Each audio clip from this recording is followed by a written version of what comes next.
have to ask yourself is, who am I? Where am I going? What do I want to accomplish? And there are three major areas of goals that you have to think about. The first is your personal and your family goals. These are the reasons why you're alive. What do you want to accomplish for yourself and for your family? Write them down. Define them clearly. The second set of goals that you have to ask is your business, your career, your financial, your material goals. What is it that you want to accomplish in the external world? Where do you want to make your contribution? The third type of goals you have to ask about are your self-development goals. And in my estimation, your ability and your willingness and your tenaciousness in developing yourself is the key to accomplishing everything else. So here's three questions that you can ask.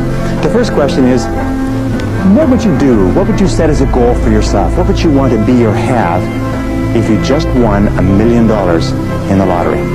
What would you do if you just won $1 million? If you had all the time and money, you're completely free to decide to do anything you wanted. If you won $1 million, what would you do differently? Think about that. Hold that in your mind. The second question is, what would you do if you just learned today that you only had 6 months to live? What if you only had 6 months to live? What would you stop doing? What would you do more of? Who would you spend time with? Now, the answer to that question is very interesting because what it tells you is what you really value. What is really important to you? And what we have found is that self-esteem, satisfaction, happiness in life comes from getting your goals and your activities congruent with your values, with your priorities, with what you consider to be really important. Now here's the third question.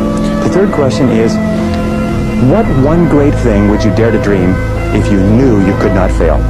If you knew beyond the shadow of a doubt that you could not fail, what one thing would you set as a goal for yourself?